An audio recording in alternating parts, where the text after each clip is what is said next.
Hello. Welcome to my new setup. Hopefully all is good. No problems will arise. And hi, Samantha. Thanks for being here early. We are going to get started hearing Brahma express himself to Vishnu after perceiving Vishnu, right? So yesterday we heard about how he perceived Vishnu. Now he's going to express himself to Vishnu. So this is what he says. After such a long time, I can finally comprehend your all-attractive beauty, without which my life was meaningless. So there's a couple of interesting terms. I think I'm going to slow down and go a little bit in more detail in this section. After such a long time, don't forget, Brahma was meditating for what was described as a whole lifetime, right? He spent a very long time striving to be able to comprehend. He didn't know that it was Vishnu, but trying to be able to comprehend the root of reality. Then he could finally comprehend. Now, comprehend is an important word to get correct, because the Sanskrit sense of comprehend includes the sense of experience. In English, the word comprehend kind of tends to mean understand with your mind. But in Sanskrit, the concept means you're experiencing it with your mind and your senses and everything. So he's finally able to experience, but comprehending means an accurate experience. So he's finally able to accurately experience Vishnu's all-attractive beauty, without which my life was meaningless. Or another way to put it was unable to find satisfaction. I was unable to find the thing I wanted to eat, the clothes I wanted to wear, the experience I wanted to have. That's what it means when he says my life was meaningless. It didn't have its artha. It wasn't able to obtain its objective. All right, so that's the first thing Brahma says to Vishnu. Hey, Tal, nice to see you. He says, after such a long time, I can finally comprehend your all-attractive beauty, without which my life was meaningless. Nothing else is as attractive as you. No, and now he says, other entities possess fascinating charms because they are your energy. So when he says nothing else is as attractive as you, doesn't mean nothing else is attractive. That would be ridiculous. Rainbows look cool. Yesterday I saw a beetle. My daughter and I went to the park. We saw a beetle with all kinds of metallic colors and stripes, and then these flying black dragonflies with peacock-looking tails. I mean, there's tons of beauty out there. So when you say nothing else is beautiful except Vishnu, it's not true, because everything is a part of Vishnu. So everything is beautiful, but nothing is as beautiful as Vishnu, and everything has its beauty because it's an aspect of Vishnu. So that's what Brahma says. Nothing else is as attractive as you. Other entities possess fascinating charms because they are your energy. But in them, your energy is mutated by the world's limiting qualifications. So the beauty that we experience in the entities that are in this world is beautiful. It's Vishnu's beauty, but it's mutated by being limited by the karma that's active here in this place. You alone are the super qualified beyond qualification. So he's not limited by his qualities. Nothing and no one is as attractive as your pure self. So that's the first thing that Brahma told him after experiencing Vishnu. Brahma is not a little girl. Brahma is not a girl at all. Brahma is the greatest scientist who ever existed. And this is how he feels after experiencing Vishnu. Like, oh my God, I've never seen so much beauty. Your beautiful form arises from the awakening of ecstatic rasa as an expression of true love.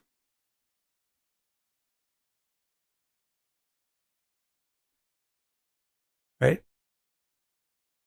So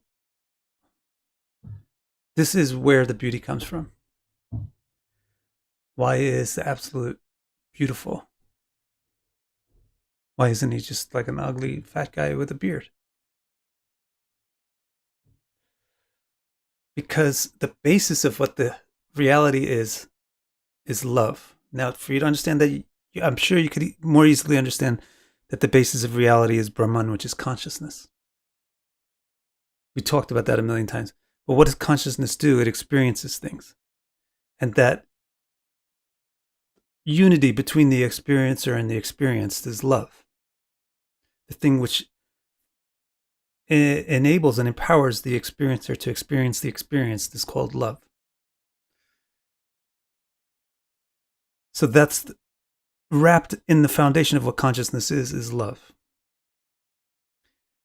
So the way consciousness manifests its form to be perceived is a result of that.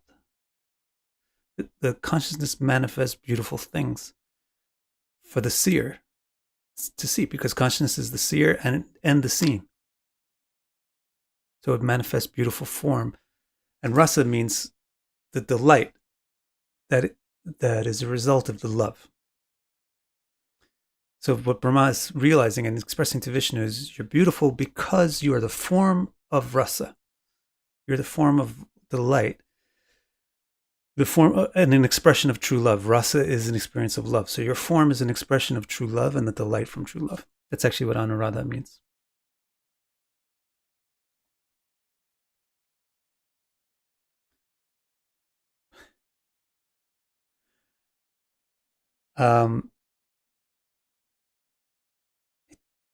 So your beautiful form arises from the awakening of ecstatic rasa and as an expression of true love. Eternally without any trace of darkness, it is the first avatar and the singular seed of hundreds of avatars. So he's talking to Vishnu, and he realizes that Vishnu is an avatar of Bhagavan, because the definition of avatar is he's someone who's come into your realm. So Vishnu has come into Brahma's realm. He's in contact with the external world. So he's an avatar. And this Vishnu is the first avatar, the prime avatar. All other avatars come through this avatar. Simone has an interesting statement. I suppose Vishnu would appear differently for every individual. Everything appears differently to every individual. That's the nature of subjectivity, and consciousness is a perceiver, so consciousness is always subjective. Everything appears different to every individual. Vishnu is no different. But in the same way that basically if I hold up something round, you basically see something round. You see something different about it than I see, but you probably don't see something like a spear if I hold up something round. So in the same way, there's some objectivity to the reality that's being shown, but everybody experiences the reality from their subjective angle, but there's some commonality because they're all experiencing the same thing. So Vishnu is not going to appear as an ugly old man to somebody. It's like holding up a flower and somebody sees a gun instead of it. It doesn't happen. You might see a yellowish flower. I might see an orangish flower. You might see the stem. I might see the petal. But we're both observing a flower. So Vishnu is Vishnu, but any object is perceived differently to each person.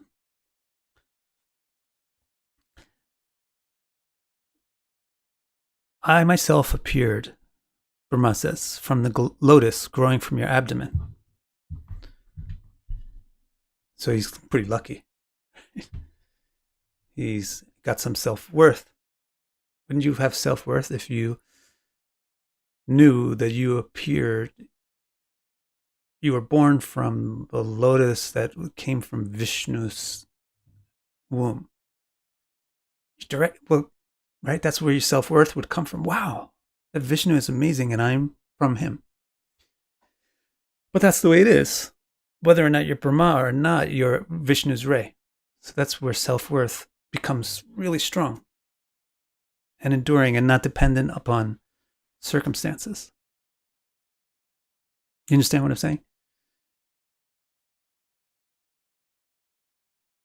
I myself appeared from the lotus growing from your abdomen. Your beauty is the intrinsic form of...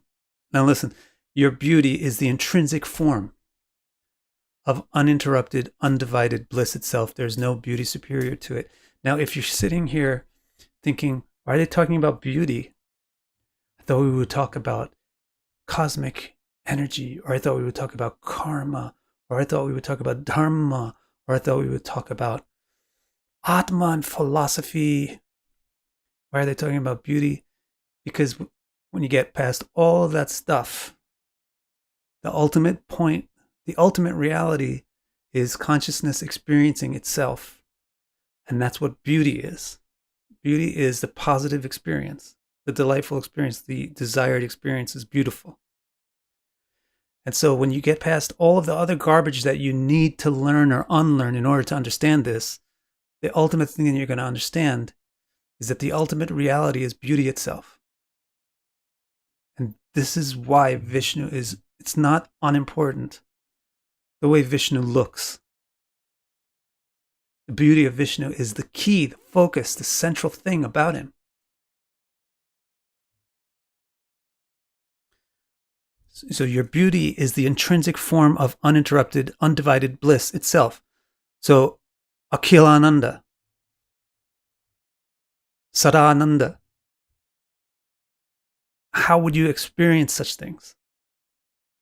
You have to be able to experience them, so they're going to be beautiful. Beauty is the experience of something desirable.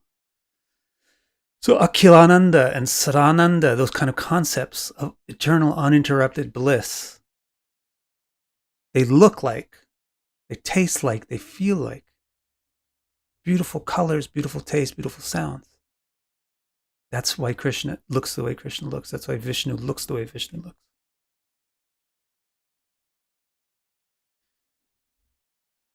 Now Brahma says, I see you as the singular individual beyond all other individuals. That's amazing. Now, very amazing too. Listen to what he's saying. Stop thinking for a second and listen. I see you as the singular individual beyond all other individuals, beyond or beneath or at the root of, at the base of all other individuals. There's one individual, it's you. So that's the important concept of Atma and Paramatma, soul, super soul. Vishnu and you. It's not a disconnected, separate entity from us, but rather he's the root being of what and who we are. I see you as the singular individual beyond all other individuals, the one from whom all individual entities come. So Simone wants to know, is that saying that seeing Vishnu is seeing and loving the true self? Yeah, that's what Prahlad Maharaj said. Young Prahlad said, Nate vitu swarta gatim hi Vishnu. People understand that their true self is Vishnu. But to see the true self, you still have a distinction between the seer and the seen, right? So don't think that you're not the seer of Vishnu. So Vishnu is the true self, but the self is truly a part of Vishnu. In understanding that Vishnu is my true self, it doesn't disappear. You can take a sense of this if you've ever had the fortune or misfortune of being in intense love. Intense love will make you feel that the other person is actually you. That person is me. And so all of your desires, all of your happiness is contingent on their happiness. All of your satisfaction is contingent on their satisfaction, etc. Your health is contingent on their health. Your life force is contingent on their life force. When they feel pain, you feel pain. When they feel happy, you feel happy, right? You don't cease to exist, but you realize that the object of the love is the root of yourself. So that I can say fortunately or unfortunately, because when it's focused on another Atma, it's not quite the truth. It's not quite natural. When it's focused on Vishnu, it's actually the truth and natural. It's focused on the root of the self. And the self doesn't disappear in understanding that Vishnu is the root of it.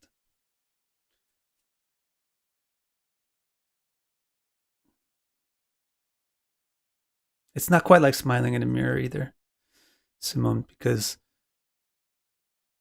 Vishnu is not your mirror image, nor are you a mirror image of Vishnu. You're an independent manifestation of Vishnu, of a portion of Vishnu.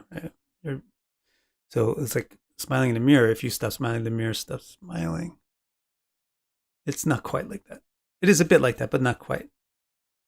The thing is, you're not identical to Vishnu. When you say Vishnu is the true self, it doesn't mean that you're identical. Otherwise, there would be no way to describe it. You couldn't use words to describe it. When we say Vishnu is my true self, that means there's a me and there's a Vishnu, and that Vishnu is actually my true self. But it doesn't mean that I don't exist. Hopefully, you can grasp that. That's the basic underlying philosophy of the Bhagavatam and the Vedanta. It's called Bheda Bheda, or Dvaita Dvaita, or Vishishta Dvaita is the names for this school of thought, where the non-duality between the object and the subject doesn't cause the object and subject to lose their relationship, as you have in just Advaitavad, which is propounded by Shankaracharya. The Advaitavad school is there's non-duality, period. There's no subject and object. But the Vedantic philosophy, when fully comprehended, is there's the non-duality between subject and object doesn't destroy the relationship between the subject and object. It enables the relationship between the subject and object.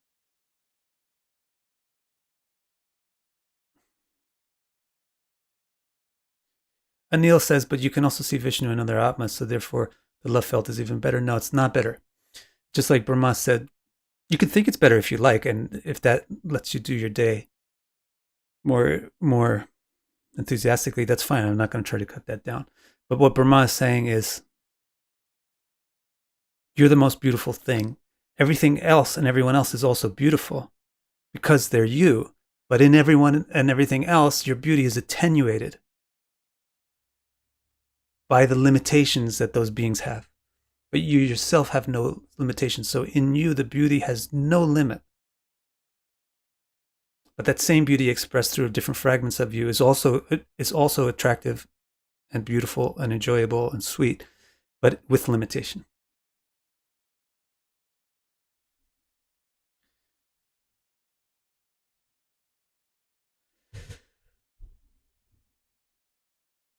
Brahma actually says, I see you as the singular individual beyond all other individuals, the one from whom all individual entities come. I delude myself into thinking I exist separate from you, with my own body and senses, but I now take shelter of you. Right, exactly. Who is the lover? The lover is you, or me, and the beloved is Vishnu. So there always has to be a lover and a beloved. But the unity between them also has to be there. Otherwise, they are not lover and beloved. They're not related. So this is what the Vedanta is really all about, is that in the unity of the unit of lover and beloved, there's lover and beloved. There's distinction within this unity. And they call that Bheda Abheda. Although they're separated, it's not separation. Or they call it Dvaita Dvaita. Although they seem to be two, they're actually not two. Or they call it Vishishta Dvaita, a pure sense of non-duality.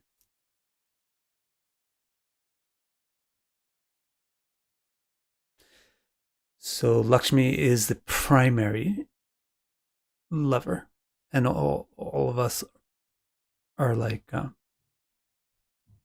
reflecting that.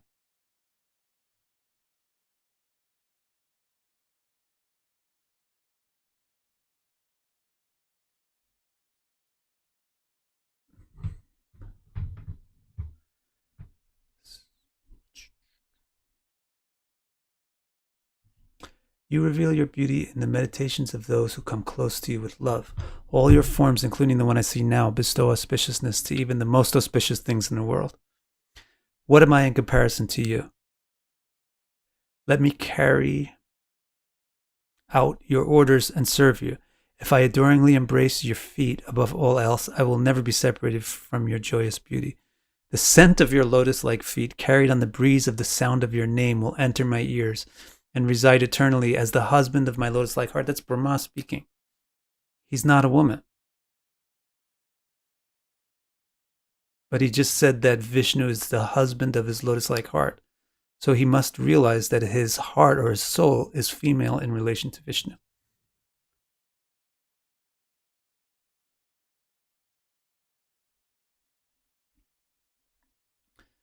Now, Brahma is going to describe something else. If I do not serve you, I will instead find myself with the masses who flood the hells, drawn downward into unreality by thinking only of themselves. That's how he conceives of hell, is to be absorbed in a world that's only centered upon yourself. They flock to illusion to enhance their self-concept, thus nourishing the very root of their suffering. They're trying to enhance their self-concept, but their self-concept is the root of their suffering. The self-concept is, how will I be important? How can I be respected? How can I be acknowledged? How can I be seen, loved? I want to be the focal point. And they're flocking to all kinds of illusions, things that make them feel like they're important, things that make them feel like they're central, needed, wanted, desired by everybody. And they feel happy when they get little moments where they get those satisfactions. But guess what? Those little moments are just intensifying their thirst for being the central figure, which is the cause of their suffering. Constantly fearing for their property, their body, their loved ones, they immorally hoard resources they imagine will protect these assets. Thus they drown in worry and envy. Their intellect is hijacked by overpowering emotions of greed, propelled into endless miserable attempts to gain flickering moments of sensual pleasure. Such is their sad fate, since their senses are averse to taking interest in you. So he's describing the destiny for himself or anyone who doesn't retain awareness of Vishnu. If you retain awareness of Vishnu, then you realize Vishnu is the central figure, Vishnu is the beloved, and I'm the lover. If you don't retain awareness of Vishnu, then you fill the void. There's no central figure, there's no beloved, so that's me. I'm the central figure, I'm the beloved. And then you work your whole world around how to reinforce that and make it feel right.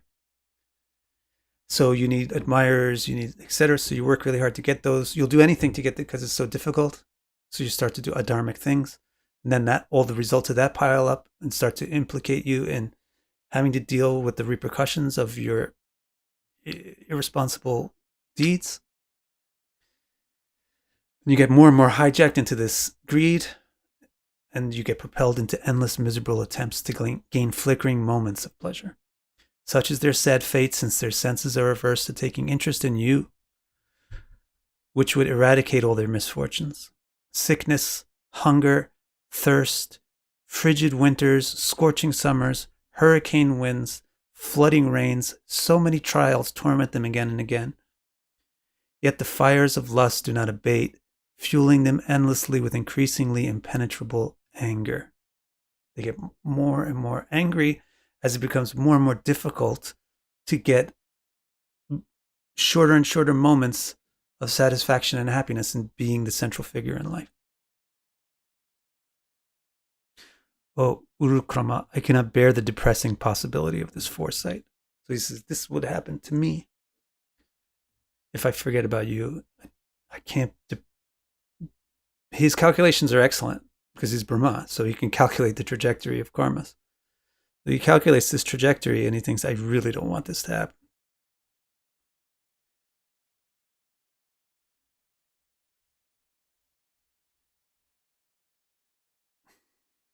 This is a very interesting question from Abhishek. Does Vishnu love the jivas? If yes, why does he prefer their freedom in avidya over the joy in vidya? He passively loves the jivas because the jivas are independent entities. They're grown-ups. They're adults like him. If you say, why does he value their freedom in avidya over their joy in vidya? If you take away the freedom of a jiva, it's not a jiva anymore. A jiva is a conscious entity. A conscious entity has autonomous decision-making capacity, what it will experience. Consciousness is the power of experience, but it can direct its experience. It has will to direct the focus of its consciousness.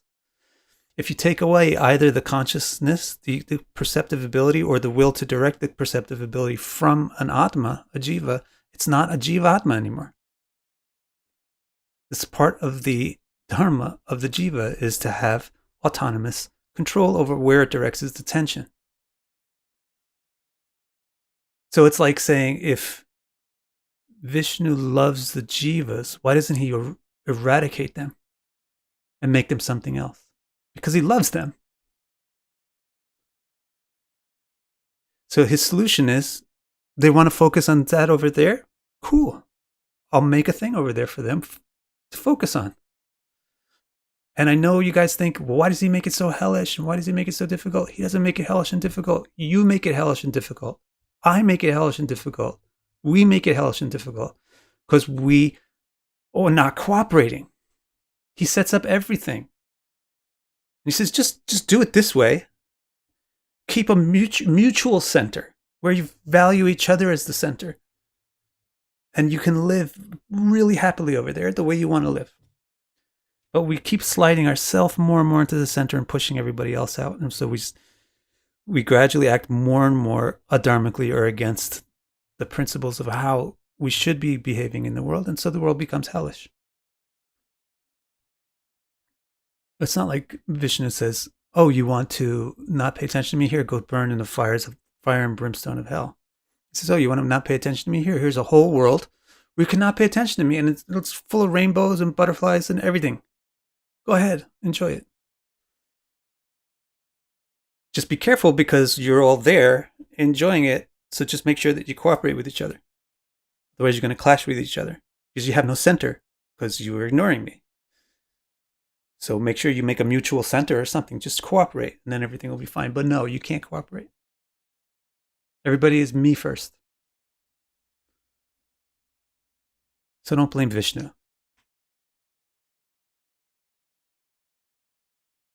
The jivas are creators. Why do you think the jivas are not creators? Krishna says in Gita that the jivas create the universe. It just was said in Bhagavatam 5 pages ago that the jivas create the universe. They cause the universe to evolve according to their desires.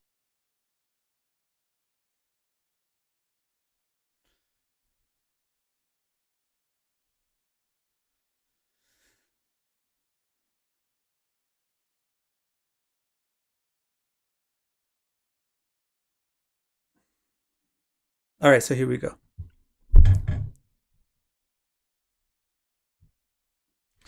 True, Brahma says, suffering is but an illusion, experienced as a reality.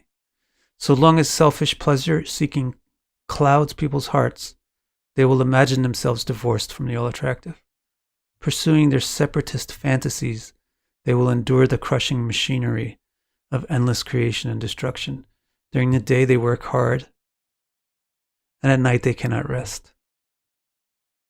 Their sleep is disturbed by minds that will not cease reviewing their selfish plans that constantly occupy their thoughts. In the end, fate devours the fruits of all these plans, even those made by scholars and sages. Again and again, these cycles revolve endlessly unless they somehow turn their affections towards you.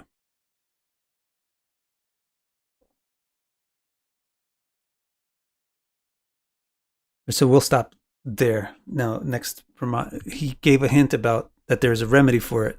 It is possible to turn you, since the jiva has control over their will, by their will, they can focus the consciousness where they want. It is possible for them to turn their attention towards Bhagavan. So he's going to talk more about that tomorrow. Let me see. Bardo has another question here. See if anybody else does too. So when Vishnu granted everyone free will, he can't do much but hope they would choose to love him back. Yes, but except, yes, basically yes. But now on a side point, he doesn't grant anybody free will. Free will is what consciousness is. It's not granted or apportioned or given, and sometime wasn't there. The intrinsic nature of consciousness is to be able to direct its focus. Consciousness is the experiencer, and the ability to direct your experience is a part of what consciousness is.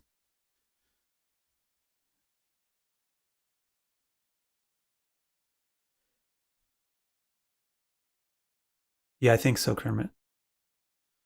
The miseries, this important point that Kermit makes is the miseries that we endure are also not really truly basely miserable. They're actually a part of joy. It's just like a long time. It's like a learning process for joy is the misery that we endure. Because it's just a process of trial and error. And you realizing that's not quite the right way to do it, was it? Let me try this. That's not quite the right way to do it either. Let me try this. And that eventually, so turning your attention on various things, that's not quite it. And eventually you come to the option. Somehow or another, you might hear something about Bhagavan, the concept. All right, let me turn my attention to that. So the dissatisfaction that arises from being wrongly situated is also a positive experience. The negativity, for example, of Saturn, it also has positive implications in a person's life, right? So the negativity that we experience in life is positive in the sense that it causes us to adjust. And so you can say that as a result of all these failures, repeated failures again and again, we continually try to improve. We can until we finally are able to figure it out.